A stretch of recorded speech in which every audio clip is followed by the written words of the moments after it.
Hello, and welcome to Saturday Morning Cartoons, the weekly podcast that revisits, reviews, and ridicules some of the world's weirdest animated series. Coming to you from Hazelnut Middle School, I'll be your host, Dave Trumbore. What I'm doing in middle school, I have no idea. Don't call the cops. Joining me, as always, he's Sean, too cool for 7th grade. Ellis, what's up, buddy? David, I'm doing well. How about yourself? Oh, doing just fine. And completing the trio tonight, it's Matt, one in a million, Baron. How are you, sir? Oh, I'm doing very well myself, David. All right, good to hear. Yeah, those little nicknames I gave out, I didn't have some like ridiculous ones to give you guys tonight, just because this show it wasn't exactly ridiculous, not in the ways that we're used to. Anyway, it was pretty decent, and they had a lot of I, fun with I the would central. I'm gonna Yeah, venture to say that this show was incredibly grounded as opposed to a lot of the shows that we have yeah. watched in previous episodes. No, very, very different from anything we've watched before. I think. I think that goes without saying. Sean's actually going to Yes. walk us through. Well, he's going to introduce the show that we're talking about, and he's going to walk us through some We history. we are going to be discussing the oh gosh, I don't know. I have very fond memories of this show, so I'm rather nostalgic. I watched a lot of Pepper Ann, Hmm. so we're going to be talking about Disney's Pepper Ann. Um, this was an animated show by Sue Rose. It aired on ABC. It ran from September of 1997 until November of 2000. Um, Interestingly enough, it a lot of the episodes that they have of this were in like the 10 to like 11-minute range. So if you watched one 30-minute episode that they had blocked, you were going to get about maybe two episodes. They did have a couple episodes that spanned like the full 30 minutes or like the 22-minute block that was allotted, for commercials and everything else. Um, but this was a Disney Saturday morning block, and the character originated from a comic strip that was published in YM magazine. Hmm. Yeah, I don't remember this one too Um, much, but you so have fond I memories just of it. Yeah. I do I watched a lot of like Disney cartoons like during this time, and it was very so I haven't watched the show since I probably watched it sometime during like the 97 to like 2000 era. I'm sure that it was in reruns after that. I'm positive that I watched them then. Um, I just remember having very fond memories of watching this show, and it was a lot of fun. There are a ton of notable voice actors that are in this show. It is It is crazy pretty nuts. um, how many people. I mean, I guess sometimes this is the power of Disney. Definitely. We recently on this we have watched a show that came out in 1980, which was Thundar the Barbarian, and so that was sort of the earliest show to date that we've watched on this podcast. This would probably be the latest show that we've watched, Other 97 to than 2000. other than Liberty's Kids, which I think was in the 2000s, but that was kind of a one-off. Yeah, we won't be doing that again. um, some of the people who were voice actors on this, Danny Cooksey, who a lot of people are like, I have no idea who Danny Cooksey is. He was on Different Strokes. Yeah, He was the redheaded um, character. He was the redheaded Caucasian kid that was on Different Strokes. couldn't miss him. Um, Much like you, Sean. Yeah, yeah, except the and being on different strokes part. Yeah. I will absolutely say that, and he was Sam McKinney on Different Strokes. I think that kind of I want to say that I watched a lot of this with my sister, Mm. like after school or like on Saturdays, and I think why it resonated was that probably to this point I had not seen like a redheaded character that was maybe like a lead I like had a feeling. this. I had a feeling this was part of it, if Um, not the major and reason. so there was a good part of it that I was just like I easily identify with this because my sister and I are both redheads, Yeah. and so aside from Danny Cooksey, Pam Alden is on this show, and I don't know if you know who Pam Alden is. I love Pam Alden. She was on Lucky Louie that was on HBO. She was on just so much. She's on the Louie that's on FXX. She has been on a ton of different stuff. She has kind of like a huskier, deeper women's voice, which is very attractive. And she played the character Moose Trying to think. Other than that, what was it? Mark played him in a couple episodes. You're cutting out a little bit. Did Oh you say boy, Mark Hamill or did you say Maurice LaMarche? I wasn't sure who you said. You cut out a little bit. I said Mark Hamill. Yeah, he did. Sorry, But guess what? Both the Mark. guys were there, Mark. so either one you chose, you would have been correct. Thank you. Yeah. Diedrich Bader, who people would remember, he was on the Drew Carey Show, as well as Office Space. He was a character in there. James Avery, Yeah. Uncle Phil There from he The is. Fresh Prince of Bel-Air. Like, just, there are a ton. Brittany Murphy was Tank the Eighth Grader for a couple episodes. Luke Perry was on this show. There's so many different people. Alex Trebek played himself.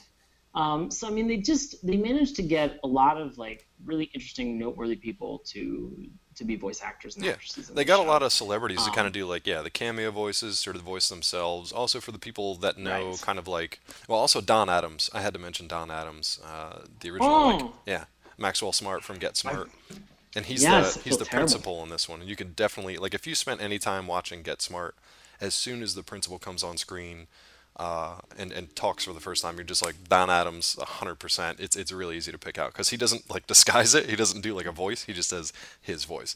Right. But yeah, as far as other people that you might recognize, just their names from voice acting, there's Kath Soucie, who did a lot of the Nicktoons. I think she did a lot of the Rugrats and things like that. Jim Cummings is huge. He does so many different voices on so many different things.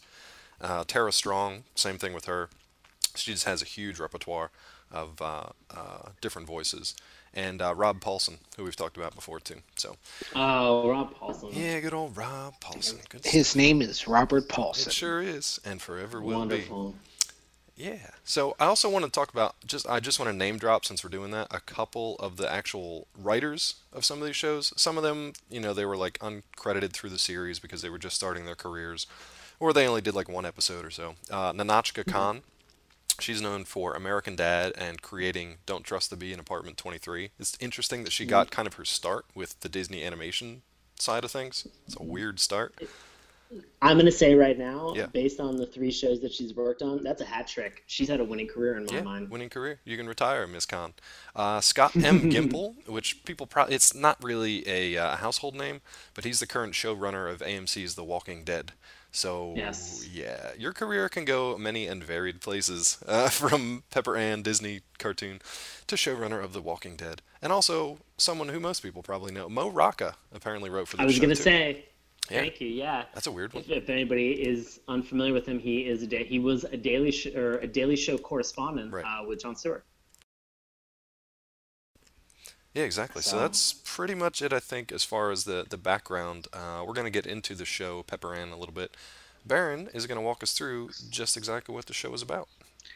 Yeah, so the show centers on a particular character, Pepper Ann Pearson, who is a 12-year-old girl whose emotions basically come to life in fantasies, which was kind of weird when I was watching it. I have to say it was a little disjointed, but basically the show's plots were generally typical of, somebody who's coming of age, and Pepper Ann is presented with basically dilemmas, ethical, moral, and she just figures it out.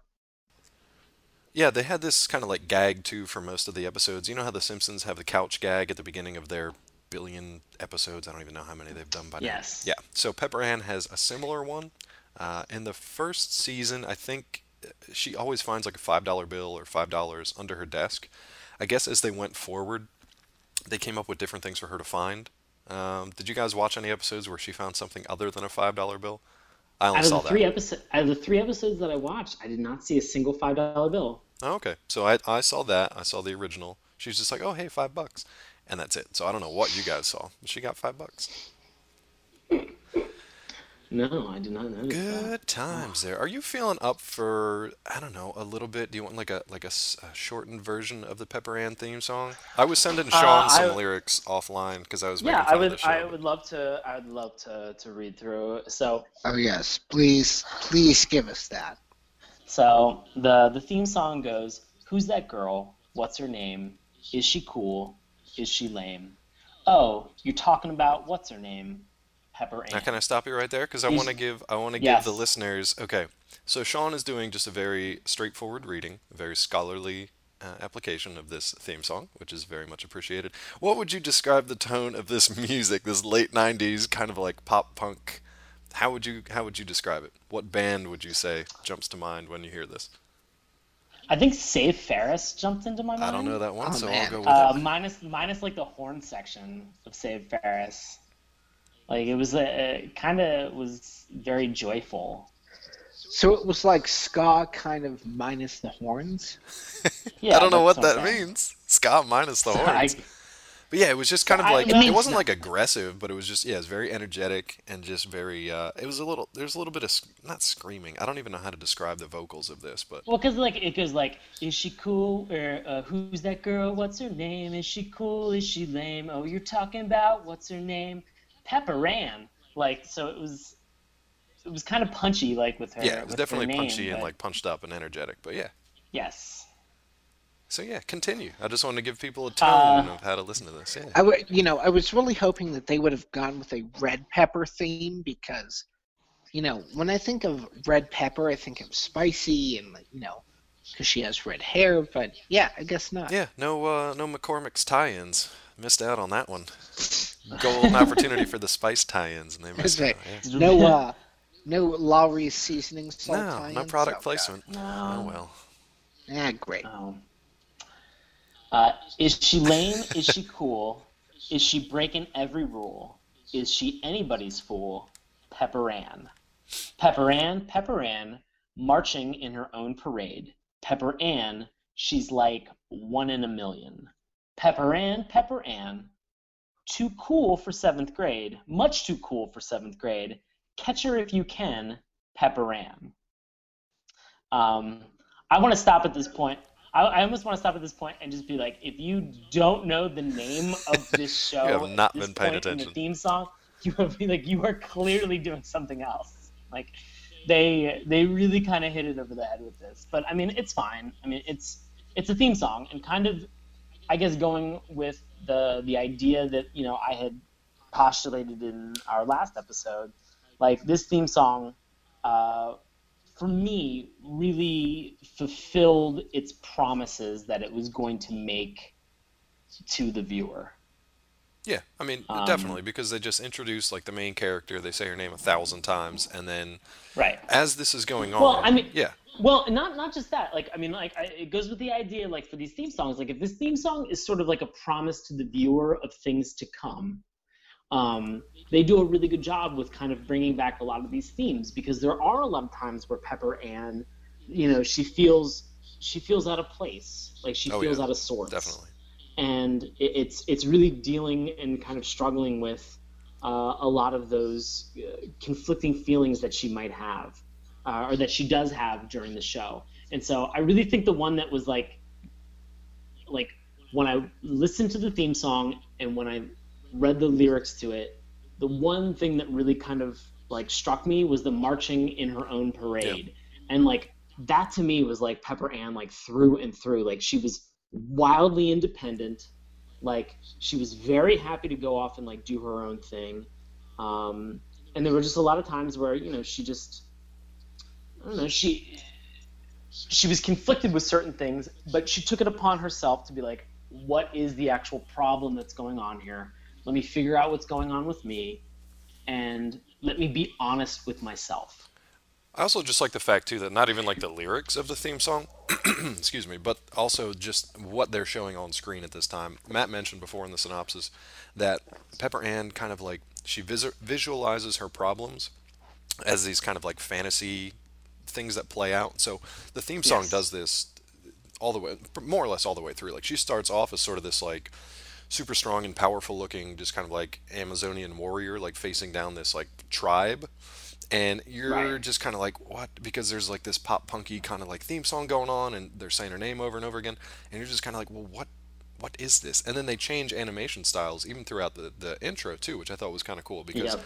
they have a lot of there's a lot of imaginative play with the animation style, the music, and how she kind of like interprets things. And I like that, and I thought it, like to Sean's point, that played in very well with the rest of the series too. Like, let me ask, like, did either of you guys watch the Disney show Lizzie McGuire? Nope. I did not. No, No? that's a big no. No, No? Okay, great. no. But I Lizzie am aware of McGuire, it. Yeah. Okay, Sean. Lizzie McGuire. Sean. Lizzie McGuire, yes. No, I didn't watch it. Matt didn't watch. I didn't Thank watch you, it Matt. either. But Matt also didn't watch Okay. it. Yeah. So Lizzie McGuire had a lot of moments in the show where the titular character would kind of like ponder what she was going to do next, and those specific interstitials were done, or those like kind of apologias, like internal conflicts that she was having, were done not in a live action sense, but they were done like as an animated character. There was like Right. this cartoon character of Lizzie that would kind of like, this was Hilary Duff, Right. that would kind of like figure out exactly what she was doing, and then she would kind of ponder that idea back and forth, and then come to some conclusion or some idea, and then she'd kind of move forward with that. This, to me, rewatching Pepper Ann felt like just the straight animated version of Lizzie McGuire. Like, instead of having those like interstitials that were cartoons, this was like the original. Yeah. Cartoons having cartoon Pepper interstitials. Ann was the original Lizzie McGuire. Instead of just like going off into these like specific cartoon interstitials, it just continually allowed Pepper Ann to kind of evolve into these really fun kind of like fantasies that she had about what was going on with her life, what was the conflict, Yeah.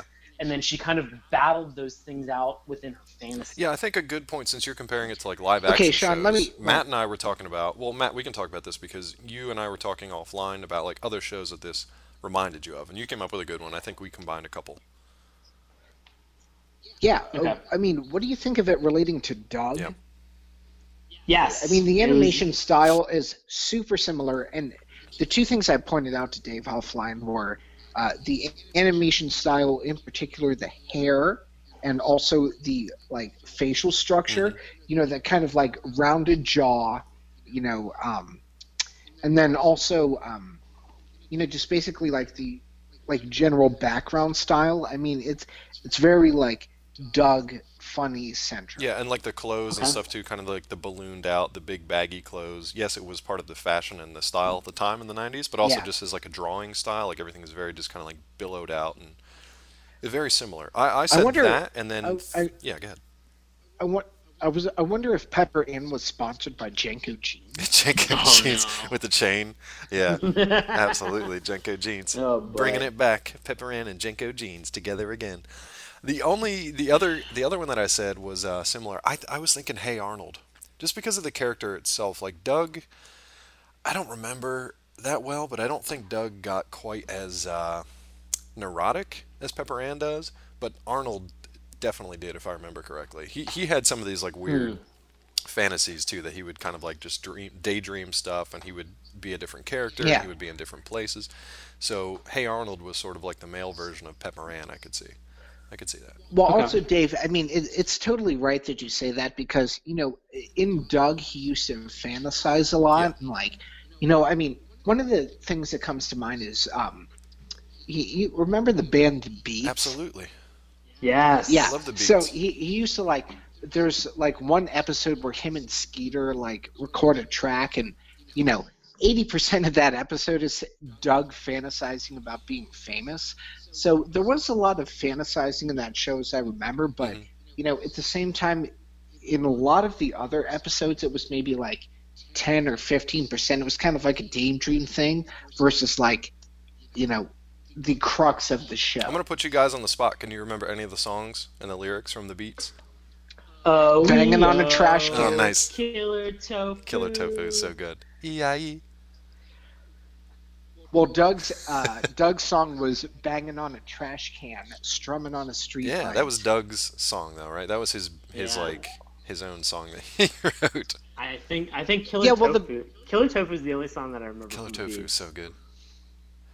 So, Oh, and just as a I mean, but I tease, mean, dear listeners, we're not just teasing and talking about Nicktoons just for funsies. We will get to them eventually. We're still kind of working out how we want to tackle that because it's definitely a big block of cartoons. This would be kind of like with Pepper Ann, moving away from the network cartoons that we've been talking about for weeks upon weeks now, and moving into more of the cable cartoons. It's kind of like a shift, a tonal shift, a programming shift. So we want to figure out a way to do that. But yeah, we'll talk about them. Don't you worry. You settle down out there we're singing gonna. your beat songs. We are very excited to talk about Nicktoons. This was a big part of all of us growing up. Definitely, definitely.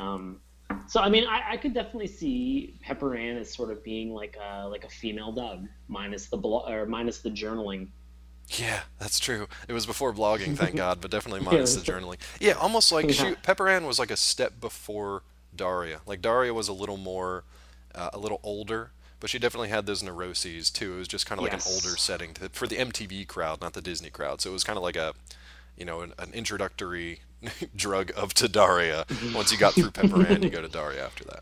It's like I feel like a lot of Pepper Ann was so whimsical, so hopeful, and so like energetic, and then I feel like Daria was just sort of like oh man, it was such a drag. Understanding what no, not a drag. No, but I mean like everything was very much came out of the alternative movement. So yeah, but it was understanding like sarcasm. Yeah, definitely. And understanding like ironic detachment, and like I mean, how to go ahead, Beth. Yeah, I was going to say to jump in right there. Like Daria was really kind of, I don't know, maybe not really capitalizing on, but like sort of encapsulating the MTV crowd. It absolutely of that was. year. It was all just alternative it music. It was very much like a Nirvana scene kind of thing. Exactly. It was very much what exactly. It was the post like popularity of music videos, but a music industry that was moving into something else. And Daria was like kind of a lot more ironic or really cynical of the industry. That's a good way to describe it. But it just kind of, I mean, it was really, the animation style was exactly the same, but at the same time, like, the message was very similar. Like, Daria was a more cynical version of Pepper, so, different sides of the same coin. Yeah. But speaking of Pepper, we've talked a little bit about her. She doesn't exist in a vacuum in this show. She's got a lot of people around her, both antagonists and people that help her out. So, let's talk a little bit about some of the other characters. Like, I don't know, is there anybody that spoke to you guys? Anybody that reminded you of somebody you knew growing up? Anything like that? Yeah, absolutely. And I think what you just hit on was that there were a lot of people that I knew growing up that reminded me of characters that were in Pepper Ann.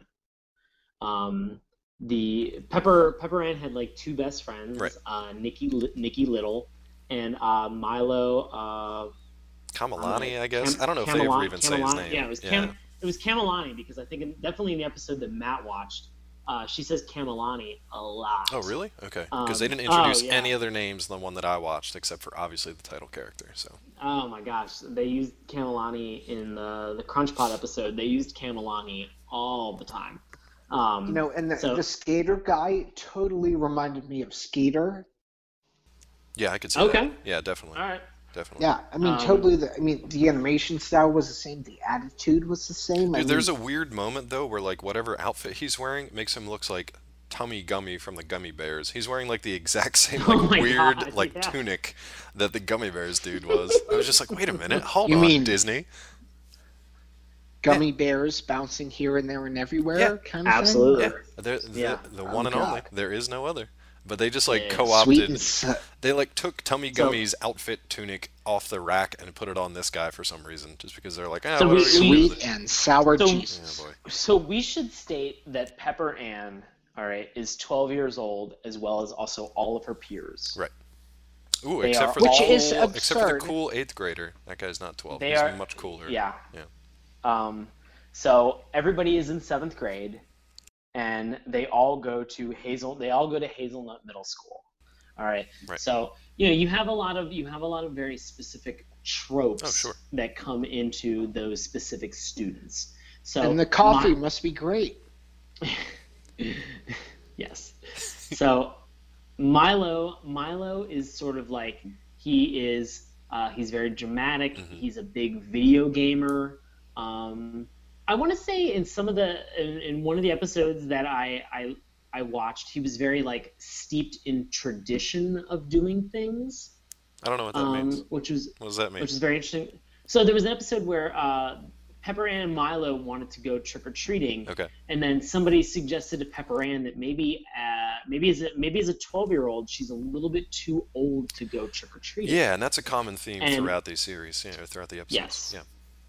And so she kind of went back and forth whether or not she wanted to go trick or treating or whether she wanted to just, kind of just ditch that tradition altogether and do something completely different. Yeah. But Milo was like really ramped up. He was just like, I love this idea. This is something I look forward to. Like, I always have a blast. And it was just very fun to kind of see him like, kind of getting excited about something that I think I went trick-or-treating until I was like 8th, maybe 9th grade. Okay. And I don't know if that was like a year too long. I mean, I'm still going. Is that weird? That's not weird at all. That's not weird? It's definitely. I'm 31, guys. Just like Halloween's on the 31st. I figure that's fine. After this, Dave, maybe it's not weird. Okay. All right. I mean, here's the thing. I'm jealous of you because for the past 2 years, I have passed out candy at my house, and I think the first year I got 3 kids that came. I literally got one last year. One kid last year. And even his brother was with him, and his brother was just like, meh, he didn't want to walk up the steps to get this giant bowl of candy that no one else had touched. Pissed me off, and then I got diabetes because I ate all the candy after that. So I ate all the candy. Thanks, kids. Bunch of dicks. Well, fun fact, if you have leftover tons and tons of candy, just bring it to work and give it to all your coworkers. Yeah, exactly. They will eat it. They will eat at least 3 pounds of candy within one day. Guess what, kids? That doesn't work when you work from home and are a freelance writer because you will just eat all that candy. So fair warning. Fair warning. Ah, boy. So we're at about the halfway mark here. I want to get through a couple more of the major characters, the ones that have the biggest roles, and then we'll get to talking about the episodes here. Yeah. Nikki Little reminded me sort of like somebody who was like a yoga instructor. Okay, yeah, I could see that. Very just like laid back. Yeah. Very, very calm, very like serene. Yeah. There was a couple like supporting characters that they had. Trinket. She was just sort of like the traditional rich girl. You had a very fun foreign exchange student, which reminded me of the foreign exchange student from The Simpsons. Pepper Ann's character was called Dieter Lederhosen. There was an airhead that was just sort of like a goofball named Sissy. Yeah, there's one that I didn't give you this one on the list because I just saw it on the episode that I watched today, but it was this creepy kid with pink eye, and they just called him Pink Eye, which I loved because that reminded me of like the nicknames that you give kids, like your friends or otherwise in school, because you like see them, something happens to them one day, they have pink eye or they have like cauliflower ear or something crazy, and you just always remember them from that. It's like we just boil them down to like that one specific thing, and it sticks with them. It's so weird. Dave, how long were you known as Pink Eye? I was known as cauliflower eye because I had pink eye and cauliflower ear. No, I never had either. Is that possible? No, I mean I'm sure it's possible to have both, but you have some problems. Dave, like I know you're from Eastern Pennsylvania, but good lord, that's upsetting. I don't know what that means. Do you guys remember Pete and Pete? Do you remember Pit Stains? Yeah, absolutely. So there you go, like that. Yeah. Same but kind there of was thing a glandular problem. It's a glandular problem. Yeah, exactly. But it's that kind of thing. And honestly, like everything from Pepper Ann, whether it was the names of the characters, the way they acted, her thoughts, her reactions to things, because she's very like hyper reactive to things. She like over exaggerates the drama of things like, oh, I don't know, getting a pimple before the yearbook photos. But it's exactly what we do as adolescents. It's the exact same thing. I think that's what made this show so enjoyable and so relatable. Is that like when this show came out, I think I was 17. Mm-hmm. But there were things that there were issues that they discussed about a 12-year-old that like as a 17-year-old I was just like, oh no, like I'm still doing that. Like it's still shit that happens like to this day. Like, and I think that's what I think I think that that's what really makes a good cartoon, is that it wasn't anything that was like overly exaggerated. No. Like it was I mean, grounded it in was reality. in the show. We In the all, show, it was. Her yeah, reactions are over exaggerated, but it's what people do. You know, it's what we do in our heads. yes, Yeah. yeah, absolutely. And so like those thoughts and those ideas that we have in our heads and the reactions that we're just like, oh, like when we tell the story later to Right. somebody and we're just like, well, I didn't say that out loud. I just thought that. And Yeah, you're just exactly. like, the things that are in this show are the shit that we internalize every day. Yeah. And things that like we find to be like, you know, kind of crazy or just very weird, or like how we react to shit. And that's fine because we're people and that's how we deal with things. But Pepper Ann was fun, you know, for the sake of the fact that like it addressed those things head on and allowed her to react in kind of like a crazy, you know, nonsense way to a lot of these situations. And that was a blast to watch. Yeah, and I think that's a good jumping in point to actually talk about a couple of these episodes. Before we do that, Baron, did you Yes. have any, like, were there any characters that jumped out at you one way or the other, either just memorable or reminded you of somebody growing up? Anything like that? Really, it was Pepper. Oh, really? Okay. Yeah, kind of, in a weird way, reminded me of myself because I was super awkward. Pretty sure we all were, buddy. I'm pretty sure at least the Oh, three of us dude. were super No, awkward in high yeah. school. We're gonna dig up Oh some my yearbook God. photos and put them on Tumblr. No, there's no way we're doing that. Oh God. Please Oh don't God. ever do I'll that. do that. Sean, damn I it, still don't have, do. I still have some Because you can saved. find some of mine on Facebook. Why would I tell you that? Don't do it. Oh, they're so bad. Thank God none of my photos were on social media He's a because smart man. that would take this listenership into the basement. Oh, Anyway, boy. but the So you identified I with mean- Pepper Ann. yes. The Yes, end. Was there anything Yeah. specific that you identified with Pepper Ann?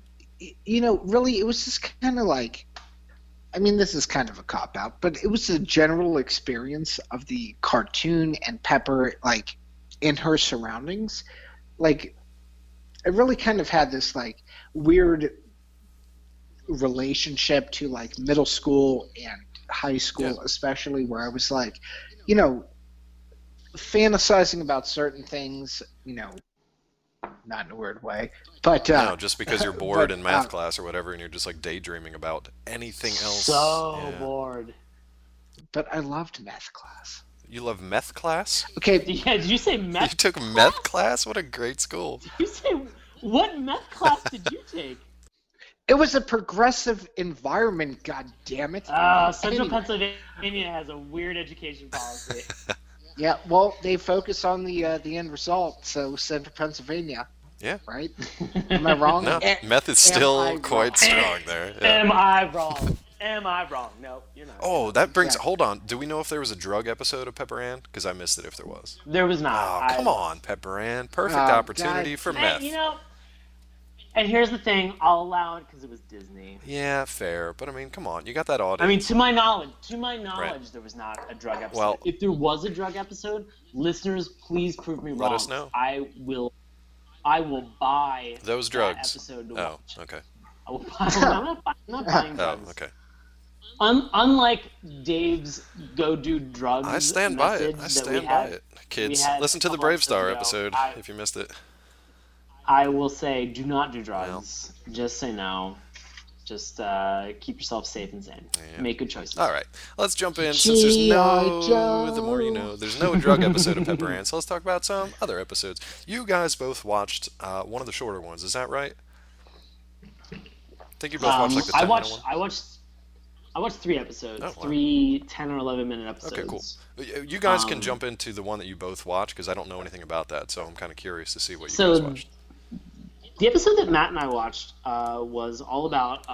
It centered around Pepper and Milo, and the idea was that Milo is this like reigning champion for a video game that is called Crunch Pod, and there's a tournament that is at this local arcade that they're going to, and Pepper is sort of like the cheerleader, kind of like / coach, like hype man. She is really emphatic about Milo continuing his streak of winning this Crunch Pod competition.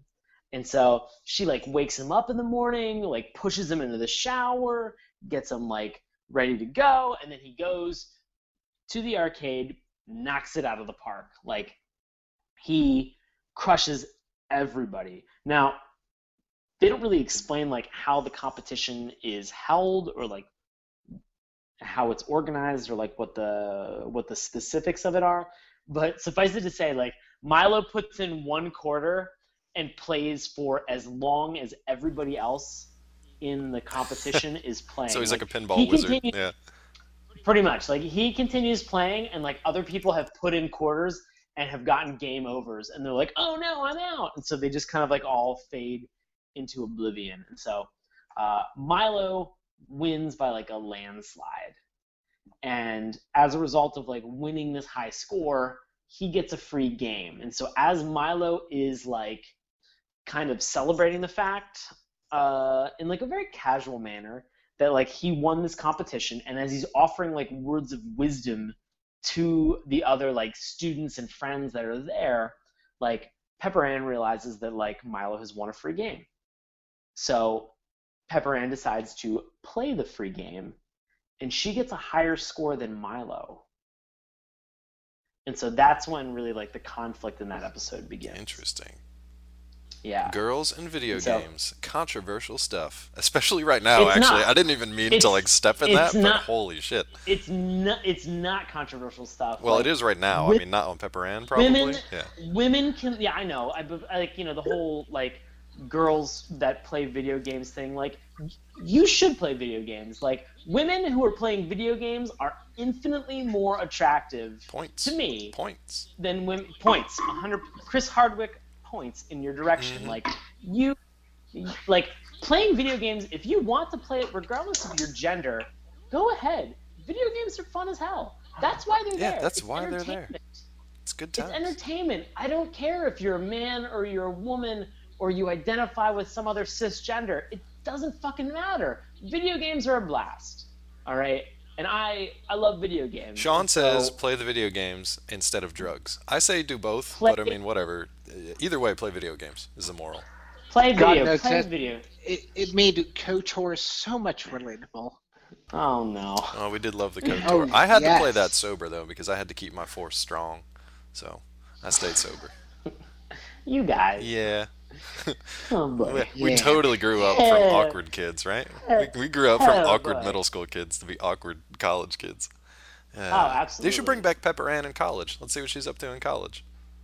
I bet she's playing video games and having a fucking blast. Dude, she probably is, but I think that'd actually be a cool series to like you know, age it up a little bit. Reboot Pepper Ann? Yeah, I mean, I bet you she's majoring in women's literature and, you know, third world economics. Dude, if she's anything like her mom, she's probably like a super feminist or something. I just got like a weird feminist vibe from her mom. Maybe because she reminded me of my mom? I don't know. That was a little strange. It was a little weird. Oh, you mean Lydia Pearson? Yes, Lydia Pearson. Yeah. Yes. Yeah. Her mother, I thought her mother was endearing. Yeah, she definitely was. Her mother, I mean, she reminded me of my mom, so of course I'm not going to say anything bad about her. Yeah. Hi, Mom, if you're listening. My mom doesn't know what a podcast is, so there's no way she's listening. Well, good. Then I'm going to trash your mom. Okay, in a delightful. So I think the fun thing about like Pepper Ann's mom was that like in the 3 episodes that I watched, like she called Pepper maybe once, but she always called her Peppy. I didn't hear that. And I thought that was fun because, like, I mean, Pepper Ann really does have kind of like this like very enthusiastic kind of like outspoken attitude, and so like I thought it was endearing. I thought it was fun. Like, it didn't seem like Pepper was so super excited about it all the time. She was kind of like, Mom, but I mean, it was fun to see like her mom have that specific like mother-daughter dialogue. Yeah, they definitely had a good relationship. I thought that was beautiful. I thought that was a lot of fun to watch. Yeah. Was there anything else more from that episode? I know you probably only got partway through it before I derailed to Gamergate, but Oh, no. So it comes down to a showdown between Pepper and Milo, where they're duking it out playing Crunch Pod. Matt, do you understand how the game Crunch Pod is played? It's like a weird hybrid of like two games. Yeah, I was gonna say it's kind of like Pac-Man. Yes, and yet, Space Invaders. Yes. Like, I was gonna say Asteroids. Yeah, I was like watching it and I was like, the shit is going on here? Like, what is the point of this game? They're like, you gotta crunch it. I'm like, I don't know what that is. I don't. Is that like a sandwich or like what are we doing? I really want to watch like this now. Is that a bag of Ooh, sandwiches? hold I don't on. know. That's I what you want win. to crunch them all. That's what you win if you get a high score. You get a bag of sandwiches.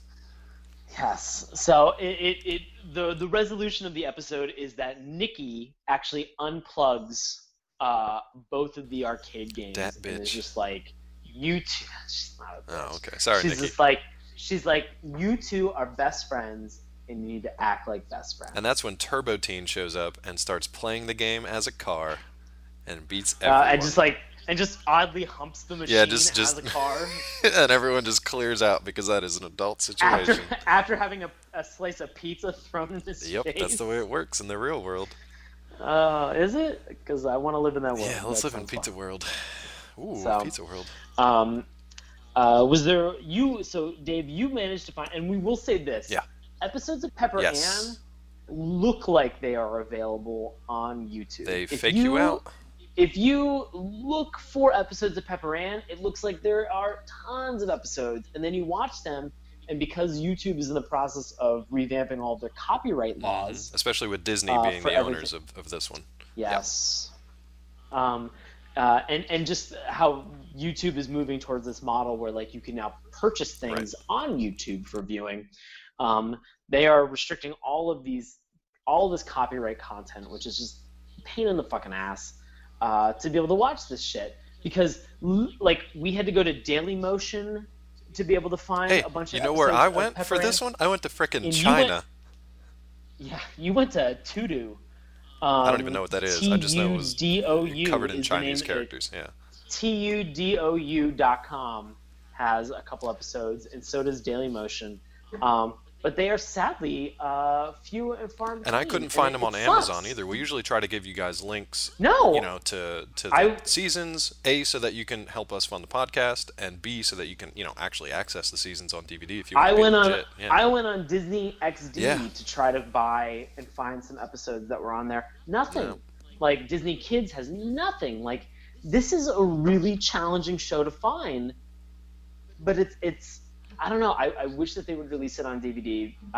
The only thing that I found that was on Amazon was a novel version of Pepper Ann episode. It was really strange. Was it like the camping one? There was one like camping thing too. Yeah. I didn't know what that was. It was really odd. I was like, I guess I'll buy it and then and then read return a it. book Yeah. for No? Okay. But see, this is what we do for you, dear listeners. We ferret this stuff out, and currently there are a team of Chinese hackers just destroying my computer from the inside out, unwinding my entire life for you, so that's fine. I watched Pepper Ann's first episode called Zitterella. I didn't really know what to expect with this one. I did get a heavy... Really? You didn't know what to expect from an episode called Zitterella? Let me rephrase. I knew what to expect as far as the plot goes. I didn't know what to expect as far as my reaction to it. Like, was I going to like it? Because I'd never watched the show. I wasn't even really that familiar with it. Just kind of like tangentially maybe familiar with it from 15 years ago, but I never watched it, so it was kind of cool. It was a refreshing thing where it was kind of like just go into it neutral and see how you come out of it. I really enjoyed it, actually.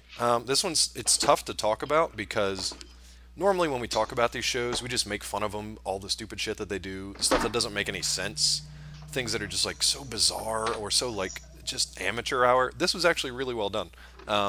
It was very much like we said, Doug and Hey Arnold. It was in the vein of those.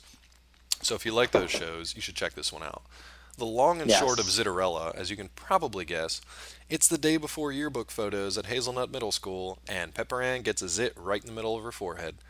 I love the way that they handled this because they show like this little red dot like at the bridge of her nose, and she freaks out over it. So you see it from her perspective where she turns into, like her entire body turns into this like molten volcano pit of a zit.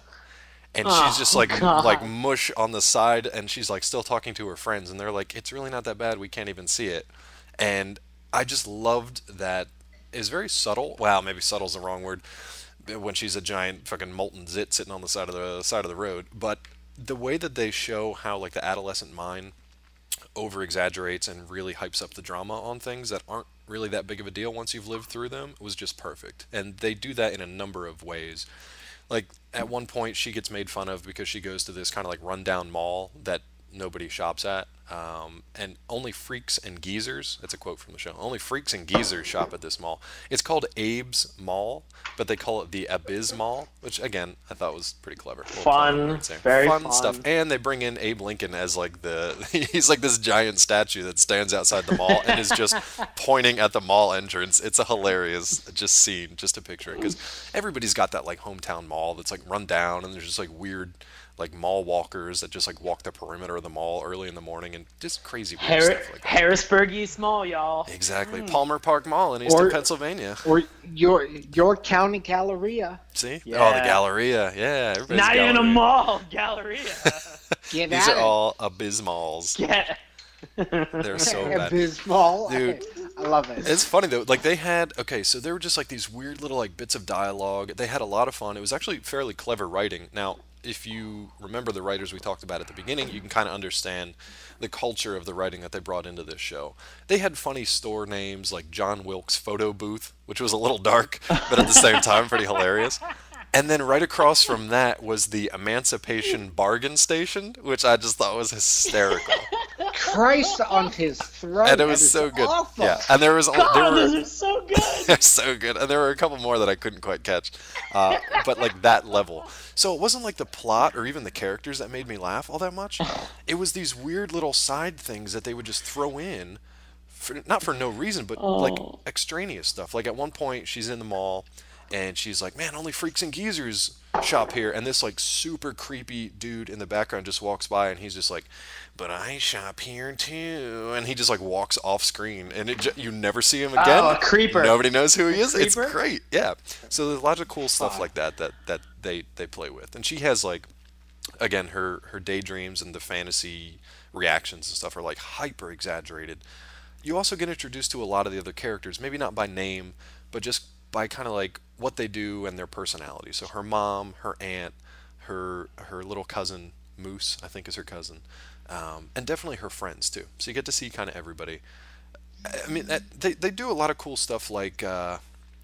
I don't know. That one was just a fun one to watch. There's a lot of Actually, tropes. The principal was really Moose, good too. Moose was her. Was that her little sister? Sister. It was her sister. That's her The little younger sister. sister. Yeah. Youngest sister. And she's introduced by like just being crazy on a skateboard and just like flying all around. But yeah, the other supporting cast of characters are really good too. Like I said, the principal is pretty funny.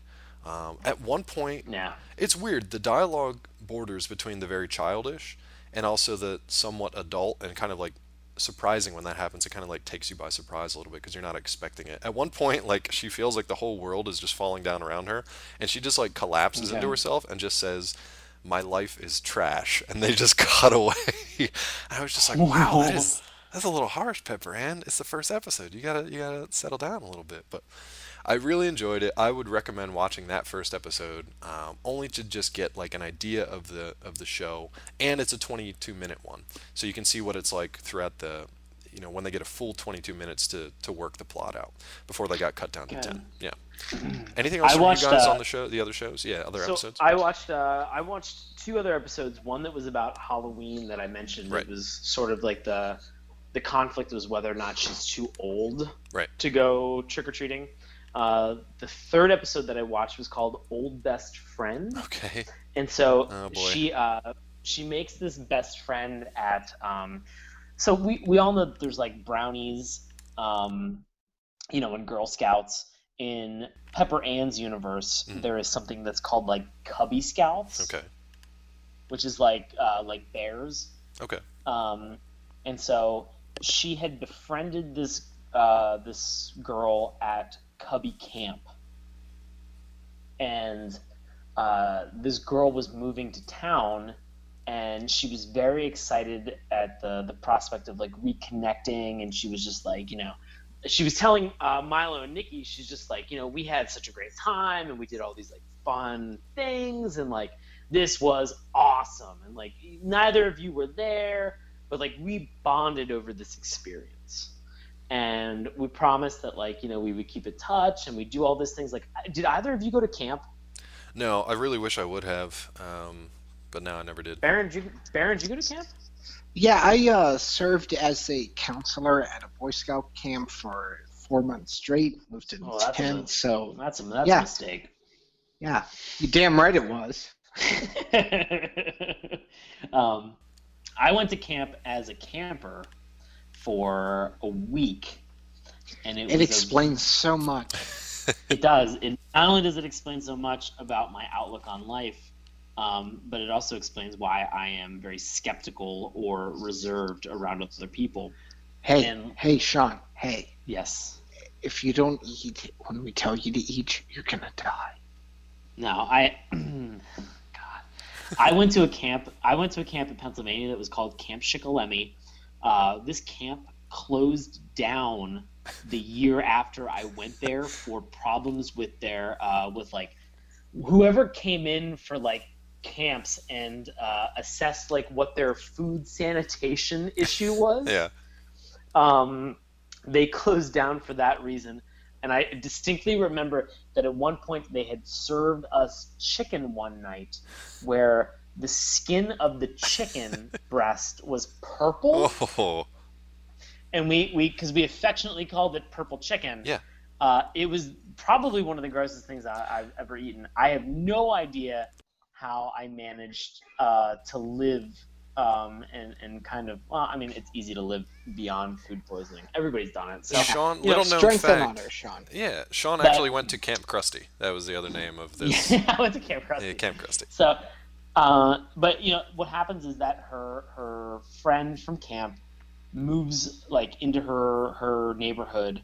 She reconnects with this friend, and then she realizes like, oh shit, I really don't have like beyond our camp friendship.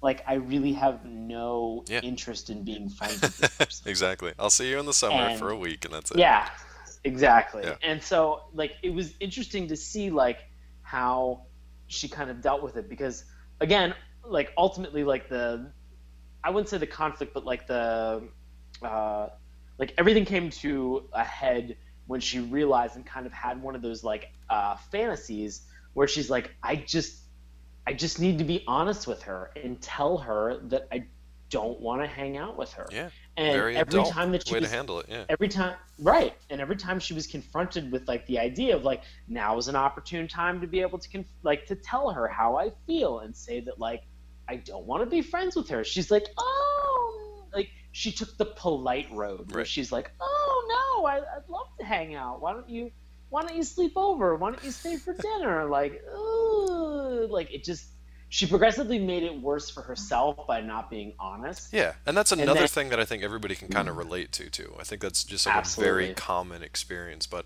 we're coming up on about an hour, so I want to make sure that we can get a chance to say whether or not we recommend this. And then we'll have to move on to some plugs and conclude this here episode, unfortunately. Dave, are you recommending this? Absolutely, yeah. How about you guys? I absolutely recommend this. I mean, it's classic Saturday morning cartoons. I definitely recommend this as well. I think for something that has like a strong female lead, that has a very relatable storyline regarding antics that would occur in middle school, I think that there were a lot of things that resonated with me even today, and I was like, this was a lot of fun to catch up. My only wish was that there were more episodes that were available to purchase and to be able to watch. Yeah, that's the tough part, is actually finding them. But it's weird making the recommendation because it's like, it's just a good show. Like if you watched, if you watched Doug and Hey Arnold and liked those, I would definitely seek this one out. It's just, I don't recommend it for the same reason I recommend the other stuff, because it's batshit. I recommend it because it's good. So it's a little different. We're gonna move on to some plugs now. So I'm gonna let Sean, if you're ready, let people know where they can catch you and what you got coming up in the next couple of weeks. Sure. I am going to be performing in Washington, D.C. on October 17th, 24th, and the 31st. All the shows are at 7:30. I'll be performing improv with a group called Nox. That's Nox exclamation point. We're going to be doing a Halloween-themed show, which this show is going to be completely performed in the dark. Spooky. So we're going to be performing at the DC Arts Center, and you can find tickets that are available at WashingtonImprovTheater.com. Excellent. Matt, do you have anything coming up for the folks? I have literally nothing going on. Hey, you know what you got coming up right now? I'm going to give you a little bit of time to think about it because I forgot to tell you ahead of time. You got the next pick, buddy, for episode 23. No snap. Yeah, so you better think about that while I do my plugs here. Get to researching. I will tweet it. I actually recently spent a little time in Twitter headquarters this week, and I will tell you it is beautiful and immaculate, and I will disappoint all the people that work there by picking next week. Okay, wait, by picking next week, you're going to tweet about it through Bag of Sandwiches? Only after the fact. Only after the fact, okay. All right. Well, while you think about that one and let people know what we're Dave, what do you? Dave, what do you Sean, have thank you so going much on, for buddy? asking. I'm so glad that somebody asked me a question. So we talked All about. right. Well, moving right along. we're gonna Oh wrap the man, podcast that's up only right fair now. because I do it to you guys all the time. That's only fair. Stop Oh it. boy. You're so good. Yeah, so we talked about a lot of the cool and well-known voice actors. I don't know why I said cool. We talked a lot about these voice actors that were on this show. A lot of famous ones, people, guys and gals that have been doing it for decades now. I just came across a voice acting documentary by producer, director, voice actor John DiMaggio, which you may not know his name, but you definitely know his voice. Oh, definitely know him. Yeah, why don't you tell the folks at least one of the characters that he does? You know. He does Bender. Yeah, he does Bender. He does Bender from Futurama. He inserts girders. Hey, guess who else he does, Adventure Time fans? He does Jake. Yeah, Jake the dog. So there you go. Those are two very well-known characters that he does. He was actually, I got to see him, I think it was 2 years ago now at Comic-Con. It was just kind of this, I was in a side room, a smaller room, waiting for something else, and there just happened to be this presentation called I Know That Voice. It was John DiMaggio, and he was saying that they were more or less doing like a Kickstarter thing. He did a documentary with a bunch of different voice actors, and I mean, like, you recognize everybody in this. You either recognize the voice and their characters, or you recognize the person themselves, and it was awesome because they really do go behind the scenes. They show how much fun it is, but also how much work goes into it and how difficult it's become to break into that industry, because all the celebrities now, you know, they've kind of like broken into it too, and they've kind of pushed the traditional voice actors a little bit to the side. It's very, very cool. It's a lot of fun to watch, especially if you're into the voice acting in cartoons, which, if you're listening to us, hopefully you are. It's called I Know That Voice, and you can check it out on Netflix for the price of free. Definitely do that, too, because it's a lot of fun. Yeah. As for definitely. me, I've got some TV reviews that have been going on. David, yeah. David, are you blogging about television? Oh, that's going on I'm right teleblogging. That's the new thing Do tell. these days. Man, if you guys like, I don't know, Gotham, The Flash, now? Love it. Arrow, Love it. yeah, Love it. like The Walking Dead, if you've heard of that. I don't know if you guys have heard of that small show. I actually stopped watching that Hey, one. well, you should definitely come back because this season premiere was fucking awesome. Oh, and Constantine, all which right. is coming up next Can't week. wait. Next week. I review all those over at Collider.com, so you definitely come pay me a visit, do a little search, and you can see them on that website. That's all I got, Baron. We're going to go back to you real quick, and we're just going to check in on you. You're just going to tease people a little bit. Do you have a pick yet? Don't say it yet. Don't say it yet. You know, I don't have a pick yet, but I'm going to tweet it in like maybe a day or two. But A day or two? What is I mean, this? A day or two?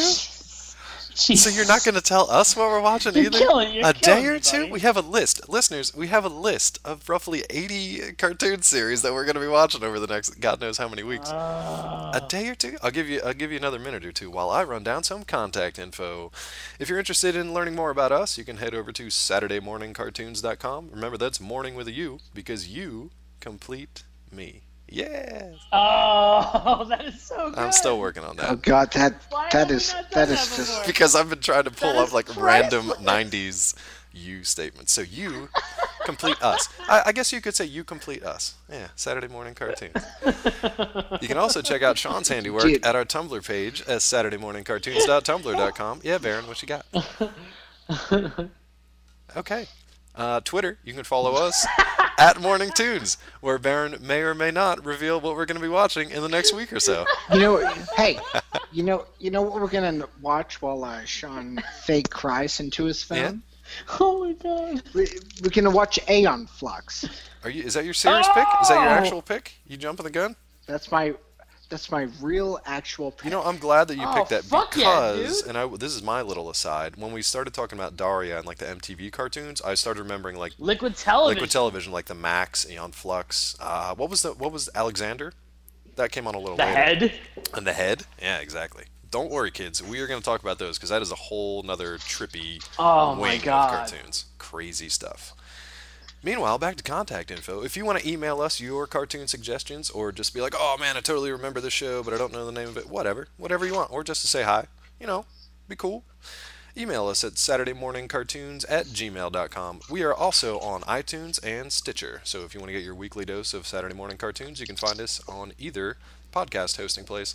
That's pretty much all I got for this time around. It's been pepperan. It's been a nice hour. I guess we're going to Eon Flux it up next week. We all cool with that? I am so excited. I actually own the complete series of Aeon Flux. Sweet. So Sean is going to upload all those episodes to YouTube for everyone to watch. He's got nothing. Get ready to BitTorrent. Good times. Wait, are we watching Thank the you for movie too? showing those. Are we watching the movie too? No. Live action movie? The one with Charlize Theron? No, I was Charlize like, Theron? come on, I'm not making this up. I've watched that. Oh, I haven't seen it. I have watched I have that. not seen it, and I will not see it.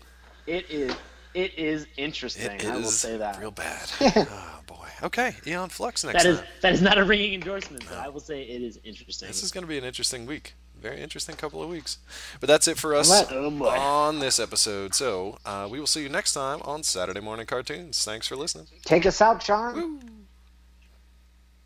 Dave, Baron, we ride!